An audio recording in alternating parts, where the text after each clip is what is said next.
Hello दोस्तों, स्वागत है आप सभी का 20 मार्च के वन लाइनर करंट अफेयर्स में, जिसमें हम हिंदू न्यूज़पेपर से आपके एग्जाम के लिए क्या रिलेवेंट हो सकता है, जो किसी भी वनडे एग्जाम में और इवन पीसीएस एग्जाम में जो आपके आ सकता है, उन चीजों को हम देखेंगे। तो when did national rural health mission started? राष्ट्रीय ग्रामीण स्वास्थ्य मिशन की शुरुआत कब हुई थी? तो राष्ट्रीय ग्रामीण स्वास्थ्य मिशन की शुरुआत हुई थी 2013 में। दूसरा question, when did World Health Organization WHO, जिसका हेडक्वार्टर जेनेवा स्विट्जरलैंड में है, और WTO यानी कि वर्ल्ड ट्रेड ऑर्गेनाइजेशन, विश्व व्यापार संगठन, उसका भी आपका जो हेडक्वार्टर है वो आपका जेनेवा स्विट्जरलैंड में ही है। तो इसने हेल्थ फॉर ऑल, सभी के लिए स्वास्थ्य यानी कि स्वास्थ्य सुविधाएं सभी को उपलब्ध होना चाहिए, संयुक्त राष्ट्र ने इसके लिए जो प्रस्ताव लाया था वो 1997 में लाया था, और ये लागू हुआ था 2000 से। ठीक है, ये लागू हुआ था 2000 से। अगर हम यूएन की बात करें तो 24 अक्टूबर को यूएन डे मनाया जाता है। 24 अक्टूबर को यूएन डे मनाया जाता है। 24 अक्टूबर 1945 को संयुक्त राष्ट्र संघ बना था, और इसने रिप्लेस किया था लीग ऑफ नेशन को, जो पहले विश्व युद्ध के बाद बनी थी।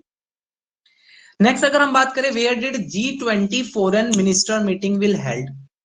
G20 की विदेश मंत्रियों की बैठक कहां होगी? तो आपके एग्जाम की दृष्टि से वेरी इंपॉर्टेंट क्वेश्चन है। न्यू दिल्ली में मार्च 2023 न्यू दिल्ली में ये मीटिंग आपकी होने जा रही है। ठीक है, आपको पता होगा इस साल की जो अध्यक्षता है, ठीक है, वो इंडिया के पास है, इसलिए ये वेरी इंपॉर्टेंट है। हु रिसीव्ड संगीत कला निधि अवार्ड? तो संगीत कला निधि अवार्ड किसको मिला है?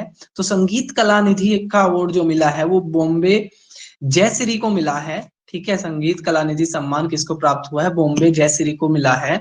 और अगर वहीं पर हम बात करें इसमें नृत्य में, ठीक है, नृत्य कला निधि जो अवार्ड मिला है वो आपको मिला है वसंत लक्ष्मी को। ठीक है, वसंता लक्ष्मी को मिला है नृत्य का, और बॉम्बे जयश्री को मिला है संगीत का। ये चीज आपने याद रखनी है।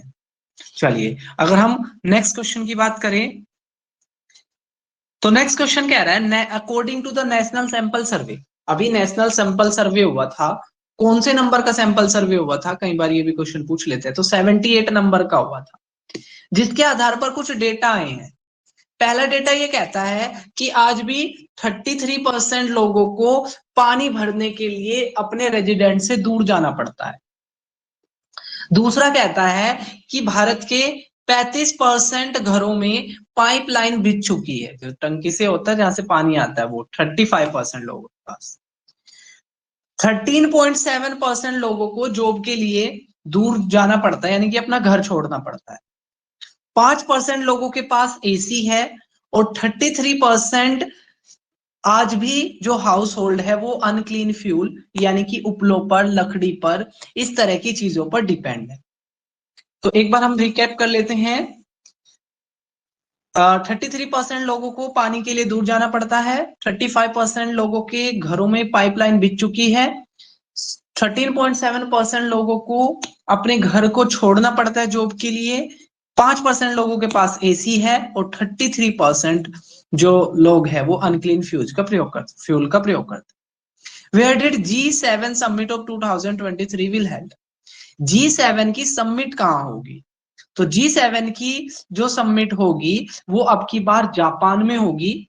ठीक है, जापान में होगी, यहां पर इसमें मिसिंग है। G7 की समिट होगी जापान में। लास्ट ईयर ये हुई थी जर्मनी में। ठीक है, इस साल की आपकी जापान में, और लास्ट ईयर की जर्मनी में। जर्मनी की राजधानी बर्लिन, और जापान की राजधानी आपकी टोक्यो। अब आपको कमेंट बॉक्स में बताना है 6 अगस्त और 9 अगस्त को जापान के 2 शहर हिरोशिमा और नागासाकी पर बम गिराए गए। उन बम का क्या नाम था? आपको कमेंट बॉक्स में बताना है कि उन बम का क्या नाम था जो जापान के शहर हिरोशिमा और नागासाकी पर गिराए गए। नेक्स्ट है, which PM of Japan visited Buddha park in India? आपको पता है कि जो जापान के पीएम फेमियो कसीदा भारत की विजिट पर है और उन्होंने जो बुद्धा पार्क है वहां पर विजिट किया है, ठीक है। इसके बाद वो यहां से यूक्रेन की विजिट के लिए जाएंगे और यूक्रेन विजिट करने वाले वो G7 की कंट्रीज के लास्ट हेड होंगे, यानी कि बाकी जो G7 में जो बाकी 6 देश बच गए जापान को, वो पहले ही यूक्रेन जा चुके हैं। और इसी टाइम पर ये एक कोइंसिडेंस है कि चाइनीज जो प्रेसिडेंट है वो रशिया घूमने जा रहे हैं और जापान के जो प्रेसिडेंट है वो पीएम है वो आपके यूक्रेन जा रहे हैं। चलिए नेक्स्ट है, who is current German chancellor. Germany के फिलहाल चांसलर कौन है? ओलेफ स्कोल्ज, ठीक है, ओलेफ स्कोल्ज है। देखो हमें कई बार क्या होता है, हमने पुरानी करंट अफेयर्स पढ़ी रखी होती है और हमें वही याद होती है। जैसे Angela Merkel, German chancellor Angela Merkel, काफी लंबे टाइम तक हम ये सुनते रहे, लेकिन अब कौन है? Olaf Scholz. Who is the current CM of Tripura. Tripura के फिलहाल के मुख्यमंत्री कौन है? तो मनिक सो, ठीक है, मनिक सो फिलहाल क्या है? आपके त्रिपुरा के मुख्यमंत्री है।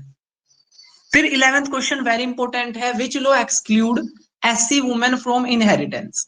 आपको पता होगा Hindu succession amendment act of 2005, इसके तहत हिंदू अनडिवाइडेड फैमिली में जो एक फादर की प्रॉपर्टी है उसमें डॉटर को और उसकी पत्नी को भी हिस्सेदारी होती है, डॉटर को और उसकी पत्नी को भी हिस्सेदारी होती है। लेकिन इस हिंदू सक्सेशन अमेंडमेंट एक्ट का जो सेक्शन 2 है, टोटल जो ये एक्ट है 2005 का, इसके सेक्शन 2 के क्लोज सी में ये मेंशन है कि जो एससी वुमेन है, ठीक है, वो इससे एक्सक्लूड है। तो इसको लेकर अभी ना एक पेटिशन डाली गई थी, अब देखते हैं इसमें आगे क्या होगा। नेक्स्ट अगर हम बात करें, who won in All England Open badminton championship men and women respectively. अभी All England Open badminton championship हुई है मैन की और वुमेन की, जिसमें ली सिपिंग जो चाइना की और एनसे योंग साउथ कोरिया की, ठीक है। तो वुमेन में जीती है एनसे योंग साउथ कोरिया की और मैन में जीती है ली सिपिंग चाइना की।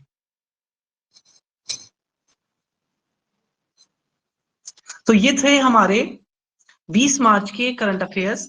आपको ये कैसे लगे कमेंट बॉक्स में जरूर बताना। फिर मिलेंगे हम किसी और दिन के करंट अफेयर्स के साथ, तब तक के लिए टेक केयर, जय हिंद जय भारत।